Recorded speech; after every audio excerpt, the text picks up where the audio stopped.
hear me? Wake up, Chrissy! Chrissy, wake up! I don't like this, Chrissy, wake up! Everyone, I understand you're scared.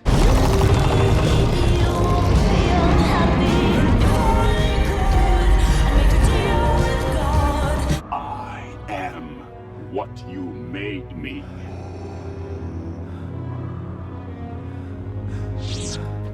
Hi guys, it's me, it's Bacho. I'm back. I'm here to give you another review, this time a review of Stranger Things Season 4. And no, there isn't going to be a facial appearance by me in this video, it's all going to be audio, so get a grip and listen. So, Stranger Things, eh?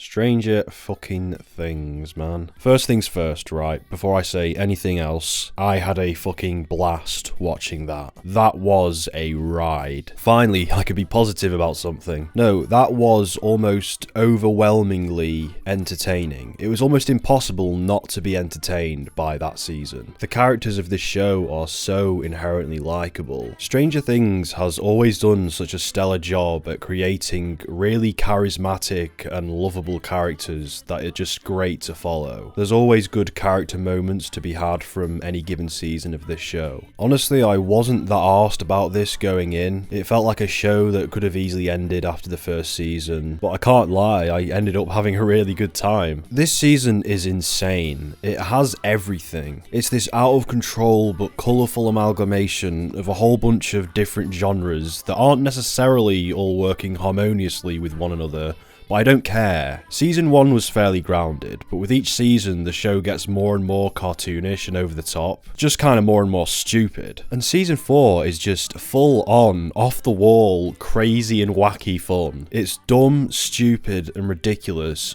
but I love it. Again, it's just this hyperactive, chaos-fueled ride. It's tonally all over the place, it's goofy, it's littered with an intoxicating overabundance of comedic relief, but at the same time, it might be the show at its very scariest and darkest. There's haunted houses, there's exorcist body horror, satanic panic references, pitchfork-wielding town mobs, Soviet Union villains, prison breaks, mad scientist experiments, mental institutions, stoner comedy, an action movie-style plane crash, this home invasion continuous shot that looks like it's out of John Wick or something, sword-wielding. The Duffer Brothers are just throwing all kinds of different film pastiches into this, with this whimsical attitude of just, oh fuck it, throw this in there, throw that in there, see if it all fits, or if it doesn't, screw it, let's put more shit in. The pastiches are definitely leaning way more into the horror aspect of the show. Of all the Stranger Things seasons so far, this is probably the most horror focused. Nightmare on Elm Street, obviously, but then there's The Exorcist, a bit of Halloween, Friday the 13th, Candyman, then it just switches to The Silence of the Lambs, there's a reference to the X-Men movies from the early 2000s,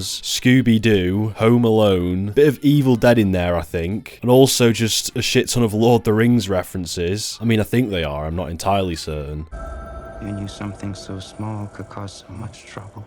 It is a strange fate that we should suffer so much fear and doubt over so small a thing. Чтобы я туда не вышел, не отступать! Не отступать! You're soldiers of Gondor! No matter what comes through that gate, you will stand your ground! You could argue that the scene where Nancy is recounting that vision that she had was similar to the scene where Pippin does the same in Return of the King. Vecna is a villain who is very similar to Sauron in nature. His realm is very similar to Mordor. I say you're asking me to follow you into Mordor, which, if I'm totally straight with you, I think it's a really bad idea. Even like the plan to defeat Vecna reminded me of the way that they planned the Black Gate diversion tactic at the end of Return of the King. References aside, I really did enjoy the haunted house angle of this season, leaning into that classic horror Stephen King vibe. It made this season feel a bit more fresh as compared to the other Stranger Things sequel seasons. It helped to reignite my enthusiasm for the show, and obviously we had that Robert Englund cameo that tied into all of that. But the good thing about that was it wasn't just a cameo, it was actually a really good performance by him in the few scenes he was in. Again, this being the most daunting and frightening Stranger Things season, having those characters that are really compelling to follow made it all the more engaging because it was cool to see these characters in these new perilous situations. The antagonistic threat is a lot more sinister. They do a very good job at establishing Vecna as a force not to be fucked with. He is this entity that is mercilessly pursuing these teenagers and brutally murdering them. His villain has a very strong presence over the entire atmosphere of the show. He feels like this omnipotent, malignant force. If you get marked by him, you are fucked. If you've got no idea what's going on, like, what can you do in that situation? What have I got myself into? Oh, I'm fucking shitting myself. The scope of this show has also largely expanded. Essentially, this season is made up of 4 different plot lines, all taking place in vastly different settings. I'd say they grouped the characters off well. The 4 separate groups, emblematic of the season number. There's so many goddamn characters, but somehow it works. The show does an extraordinary job at balancing all of them. You feel like you get a decent amount of development and screen time with each character for the most part. They freshen things up by mixing them around, pairing them up in new ways, see how different ones play off each other. Perhaps I'd say that out of all of the character groups and plot lines, the Russian plot felt a little bit disconnected from the rest of the story. I wasn't really as interested in all of that as I was compared to all of the other like supernatural horror shit. But in saying that, what they did with Hopper, going back to the darker tone of this season, he is put through the shredder in this. Watching his storyline is almost like watching misery porn. He goes through so much shit in this season. He is just repeatedly beaten down in such brutal ways. And then you have that brief moment of triumph when he smuggled the alcohol back into the cells. Finally, one thing has gone right for him. And him and that Russian dude are just laughing, but then he's like, oh shit, don't make me laugh, my ribcage is broken. And you feel that. It is such a bittersweet scene. He spent half the season getting the shit kicked out of him by Russian soldiers. You son of a bitch. You son of a bitch. Don't make me laugh. My ribs are broken. Don't make me laugh. And on the topic of that Russian plot, when it did finally tie in with the science fiction aspects of the show, when you had the Demogorgon sequence, that scene did a very good job at communicating the sheer deadliness of that creature. And that was a very tense scene. The CGI wasn't completely polished, but it was a good reintroduction to that creature from the first season. They also showed absolutely no restraint in villainizing the Soviet Union, which was cool. Motherfuckers are just a bunch of evil bastards. It's like an American 80s action film again. One major thing that I didn't expect was how good the character Max's arc would be in this season. What a surprise that was. Because I was indifferent to her character in the previous seasons, but in this one, she's the heart of the story. She has the most interesting development this season. The whole thing is centered around her. I suppose with her character there are a lot more new directions to go in. And then the very impactful episode 4 came and everything was so well earned. There was real tension there because of how invested we were, and we also knew how deadly Vecna was as a villain. Like, holy shit, do something, she's gonna get crunched. I think by that point in the season I was like, okay, I'm hooked, I'm with these characters now. I did also really like the detail of music being the gateway back into reality, like the safety net. Just that idea of music being the thing that saves you when you're in that trance. Music is kind of like a gateway straight into the soul. It has that very profound effect on human beings, and I like how the show kind of references that. And also I do think it's cool that the Kate Bush song has blown up again. It's a great use of a song in media, and it has that thematic significance. Now!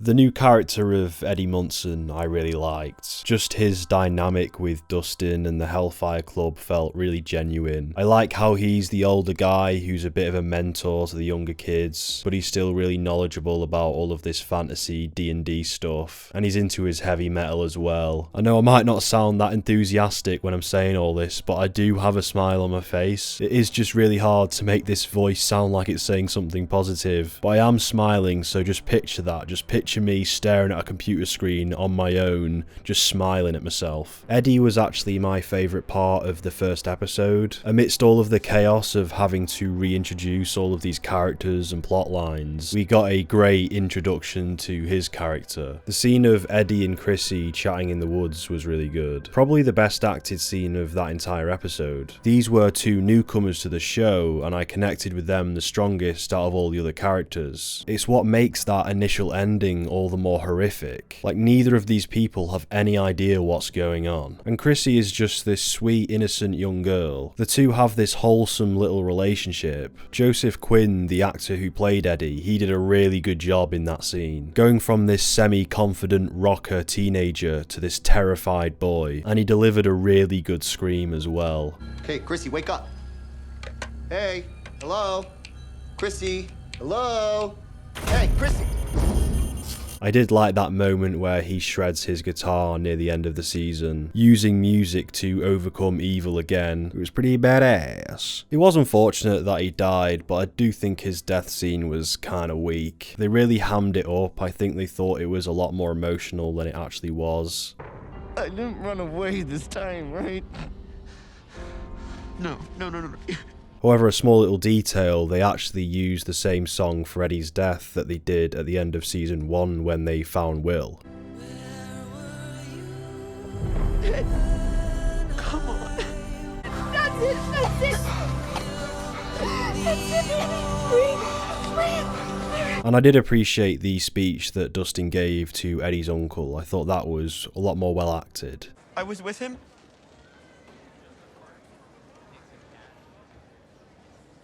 I was with him when the earthquake hit.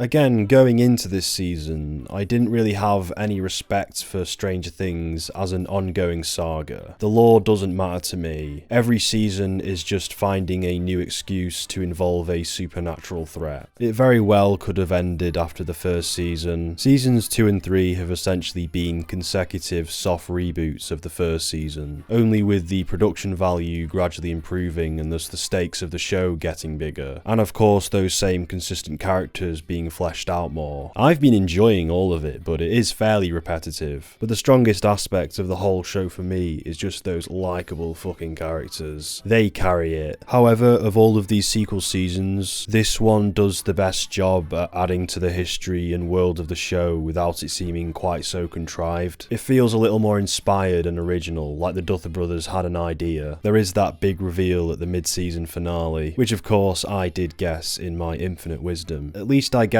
that the creepy dude in the lab was number 1 and that he was the same kid from the house. Still, it was a fun reveal and it tied things together very well. The season does have a fairly tight plot. I think they are definitely retconning a lot of stuff and like revising the history of the show. All this time, it was actually that person all along. Also, because I was fairly indifferent going into this new season, I didn't immediately vibe with the first episode. I actually felt really stressed on behalf of the showrunners just because of how chaotic it was. I was thinking, how are they going to balance all of these plot lines and characters? Because there were so many characters, it seemed. Aside from that, however, there were actually some pretty poorly done scenes. The conveyance of bullying in the early stages of this season was utterly forced. Like, that was obnoxiously terrible. I made a diorama of our cabin. More like diarrhea.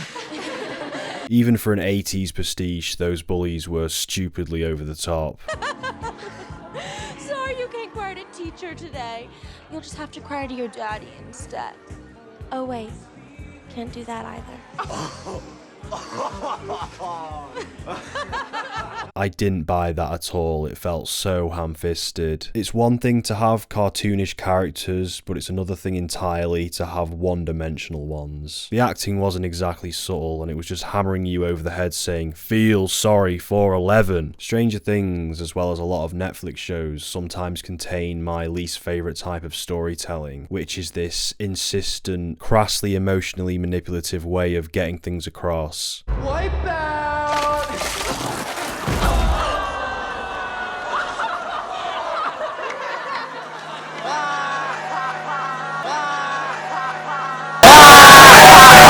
More like diarrhea.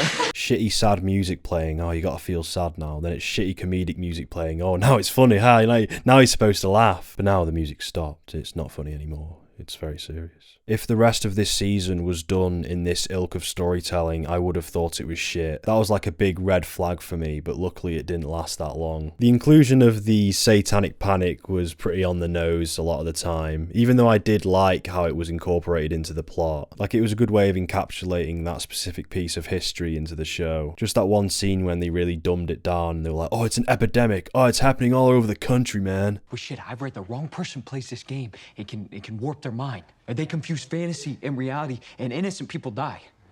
I mean, it's been happening all over the country. It's like an epidemic. Yeah, I read about that shit. It's real. Also, Will is now gay.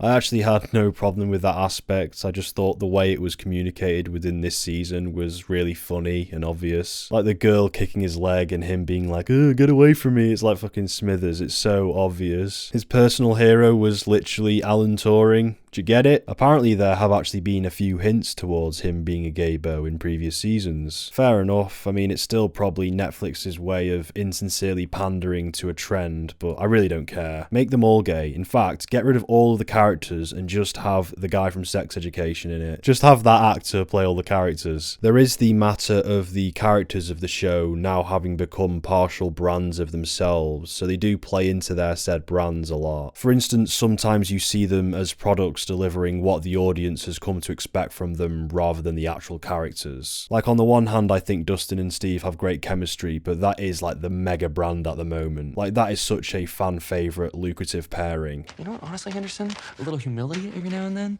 it wouldn't hurt you. Sorry. Harkening back to this show being a monumentally messy amalgamation of different genres and tones, this show is flat out tone deaf, but it makes things even funnier. They're always having these extremely dark and serious moments and then mixing in comedy. Sometimes it might work, but in a lot of instances it really doesn't. There's one episode that starts with a group of teenagers / young adults watching an adult die in front of them as they scramble to save his life, and then later the stoner character is getting high trying to make a grave for this guy with a pizza box. Right here. Break the number. Hey, look at me. Hey, hold on. Come on. Dead dude. I'm making him a headstone. Well, I'll just write, here lies unknown hero agent man. I know what they're trying to do, but it's just bizarre. There's a point where the Murray character says he knows karate, and you think it's just a bit. If things go sideways, I should mention I'm now a black belt in karate. But then later, he actually uses these karate skills to defeat someone during a life or death situation. Bear in mind, he's fighting this person so he and Joyce don't get captured and tortured by the Soviet Union, and this is how the scene plays. My fingers are like arrows, my arms like iron, my feet like spears. So this tone deaf thing is a genuine flaw that I have with the show, but it just makes things really funny. Speaking of stupid and bizarre, Winona Ryder is also in this, reprising her role. I am pretty sure she is in on all of this ridiculousness. No human, at least. I saw tracks. Tracks. In the woods, Yuri.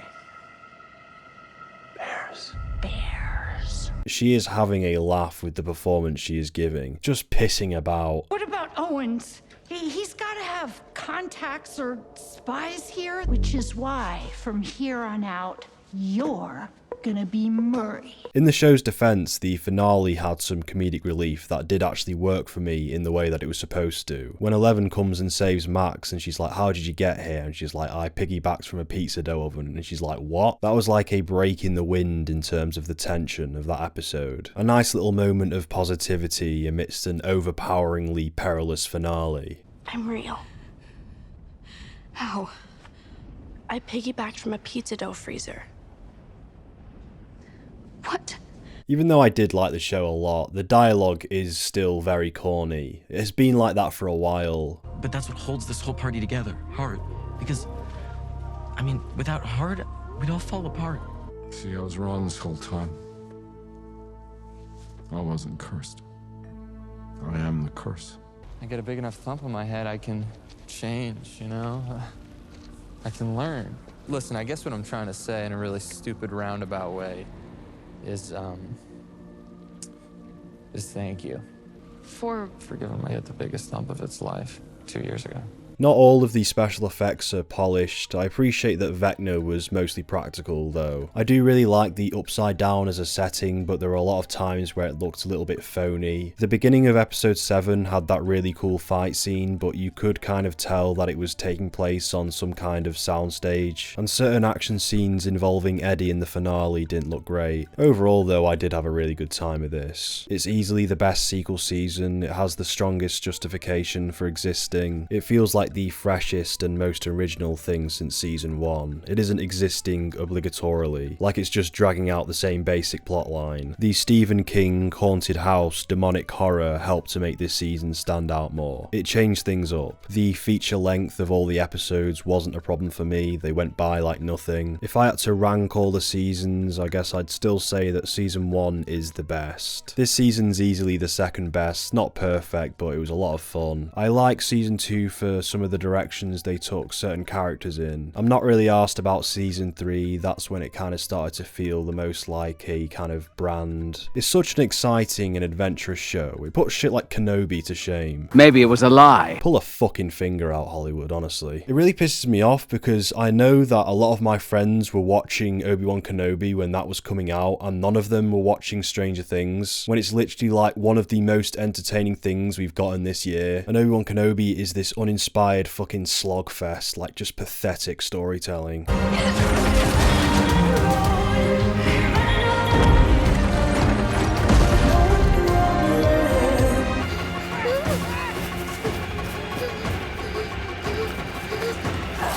the truth is he did not just want to study me. He wanted more. Send out the probes. Do it now.